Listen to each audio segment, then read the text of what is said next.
Hello and welcome to AG the Champion. We're heading into the National B class, having done and completed the Novice class, using a CVT supercharged Toyota Vitz. If you haven't seen it, take a look at my previous videos because that Vitz was a handful. But now we're looking for something that's more performance oriented, something that's not too expensive and will be able to tune so that it can be much quicker. And I've settled on the Subaru Impreza Sportswagon STI. It's a car that I don't see many people using. Actually, I have not seen it being used at all in Gran Turismo. The golden rims on this car are looking exquisite on the WRX blue. Let's take a listen to the startup of the car. Ooh, sounds spicy, but it could be spicier with just a bit of tuning, but it looks like I will not be allowed to use this car because it's way too powerful for the race I will be doing. And I'm not about to go back to the Mercedes that kept spinning, or the Vitz, so I'll have to go with the Renault Clio that I got for free as a prize.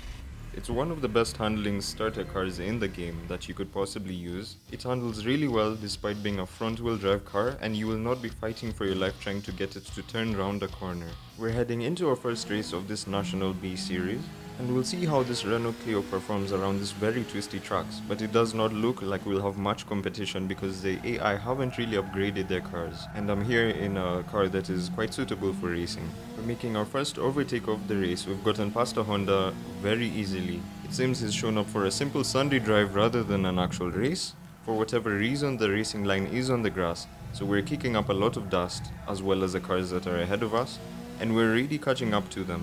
This corner right ahead should be flat out despite, okay, I've had to slow down because of the Nissan ahead of us. Seems to be a Nissan Fairlady, but not a very sporty option. He's still there on the inside. We might be pushed off track. We are pushed off track, but at least we've managed to regain our composure despite being on very slippery grass. We end up ahead of him and we're able to hook the corner very nicely. An overtake made, although we were pushed off, so I would not really call that an off-track overtake. We are alongside, but he did not give us any space. The car ahead of us is weaving, but that will not deter us because we have the pace advantage and we're ahead of him already before the next corner. He's already in the mirrors, so we don't have to worry about whether or not we'll push him off. The car is not understeering as much as the previous vehicles that I used were, so I'm able to very comfortably go around the corners, and that's given me quite an advantage over the cars ahead of us.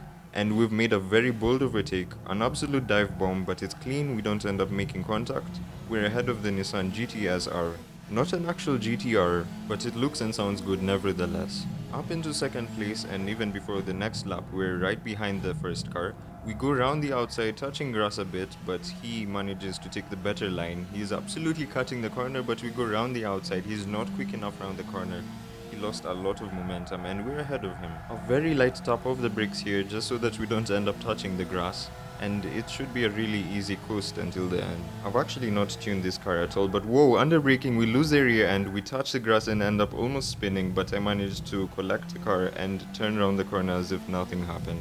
We've gotten a bit of a scare there, nearly spun the car, and that would have been race over for me because the other cars are not too far back. I'm not sure why I lost stability, but as I was saying, this car is not tuned at all, other than the rear spoiler that I've added to it. But it still has the same amount of horsepower as I did when I got it, so again, this is a really good starter car, and we're going around this corner so easily, almost even losing the rear end. Very easy win for us, and let's see what the other tracks have in store.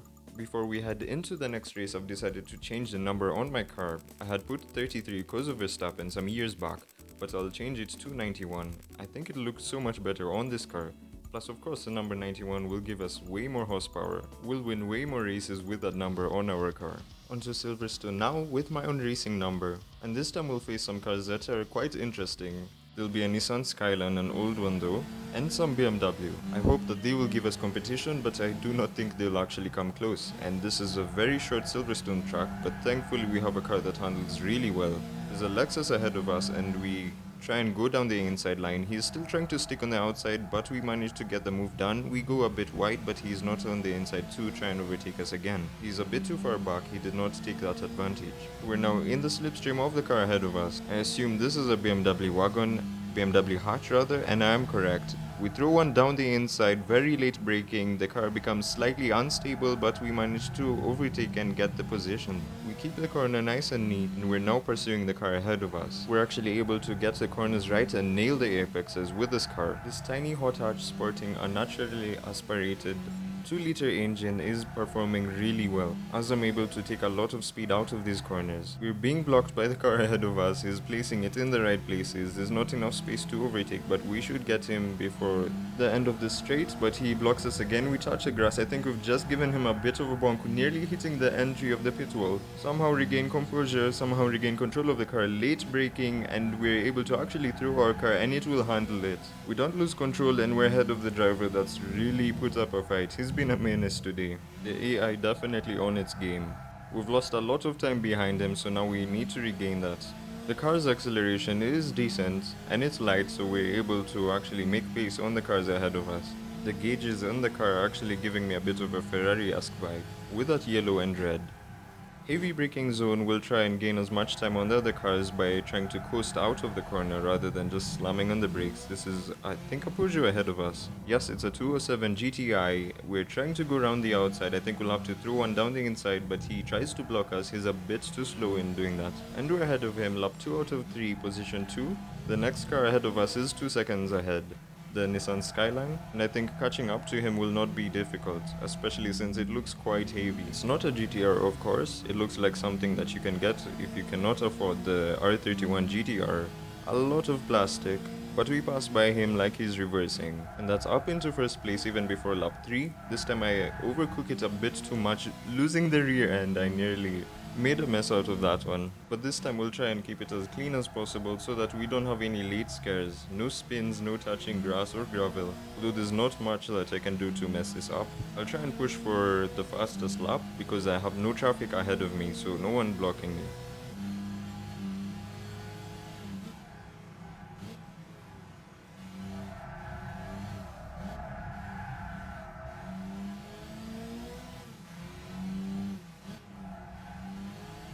There's squealing as we're pushing the car around the corner, but we've kept it neat and tidy. A very good exit out of the corner. Just the last few turns, a very tough corner left-hander, and we will see the checkered flag. For the first time in like 3 laps, we've not had a car ahead of us, slowing us down on this very long corner. I've said corner like 10 times, but that's what the track is full of.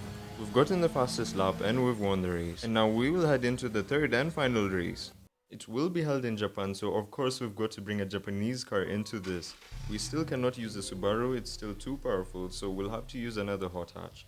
And I'm not looking to spend a lot of money, so we'll go with the Honda Fit RS that we used in the first episode, second episode that is, and we'll see how it looks at night, and how it performs compared to the other cars, which I assume will be way more powerful than this.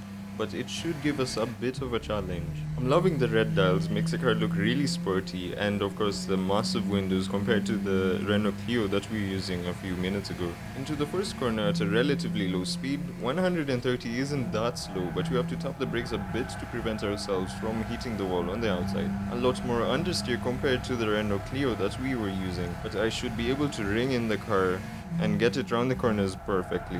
Round the outside of an Alfa Romeo, very easy overtake. The car is not handling too badly. Just a bit of body roll as we approach a Nissan ahead of us. That's actually the KPGC 110, I know, a very long name, otherwise known as a Kenmeri GTR. I think there were less than 200 of them made, so it's really nice to see this car here in Japan. I am trying to keep up with it. On the straights it is really quick, but he's actually leaving me. I'm catching up on the corners because I'm braking a bit later than him. The AI is a bit too relaxed in the situation, but I managed to throw down one the inside and he backs off. I am worried about this next straight that we're going to face because he will actually catch up to me. He's got a lot of straight line speed and my car is all sound but not too much horsepower. But it's not built for horsepower. So now I've got the beaming lights of the GTR right behind me. He's catching up ever so slightly, but I'm a bit far ahead. He will not be able to overtake me. So now I need to make it round these corners as quickly as I possibly can so that I can catch the cars ahead of me, because this car is not very good with straight line speeds. But round the corner I'm actually doing much better. The AI cars, I do not know why they're so relaxed. Usually they're brutal around these corners, but maybe it depends on the cars that they are using. I nearly slam into the Honda Civic because he slows down so early in an unusual spot. A lot of oversteer, nearly hitting the wall on my right, but I managed to regain control. And now we're chasing the car that's in second place. If he could catch up to the car ahead of him and they start fighting, that could really work to my advantage, but I might not even need that because I'm already catching up to him. Toyota Celica, I do not understand how I'm catching up to this car. He brakes, but I go for it, extremely late braking. I slam into the wall. He's still on my right. I'm not going to survive the next corner. He's ahead of me. I will try brake late so that I can get ahead of him, almost pushing him off. But I managed to regain the position. I do not know if he'll start attacking me down this straight. He's in my mirrors. He's on my left. I block him. I make a move to the left to block him. He's now trying to... Okay, he has backed down a bit. I cannot even see him in my mirrors. Must be right behind me. But I am now ahead of him and I will not let him pass around this corner. So I've got to chase the car in first place. I cannot see him at the moment. Wow, I'm surprised that the car is actually able to handle this high-speed cornering. We're doing this corner at over 120 with a Honda Fit on stock suspension, stock parts, and we're right behind our next opponent and we've slammed into the back of him. I was carrying a bit too much speed and of course he braked at an unusual point, but we are ahead. He's trying to overtake me on my left, but we managed to regain the position having nudged him off of the track, practically. I genuinely shouldn't be winning this race because first of all the GTR that I overtook and the Celica should be far ahead of me. The GTR has a 6-cylinder engine while the Toyota has a 1.6 liter 4-cylinder engine, but it's very light. I think much lighter than this car. So ideally both of them should be ahead of me. The AI has been very relaxed, but there should be more fighting as we head up the ranks in this game. The finish line is not too far, it's in our sight. And that was a win that I was not expecting. The Honda Fit has impressed in Japan. I didn't have to bring something that was too powerful. What's with the tires squealing? Right behind me is a Honda Prelude and he's trying to overtake. I actually managed to. That was a close one.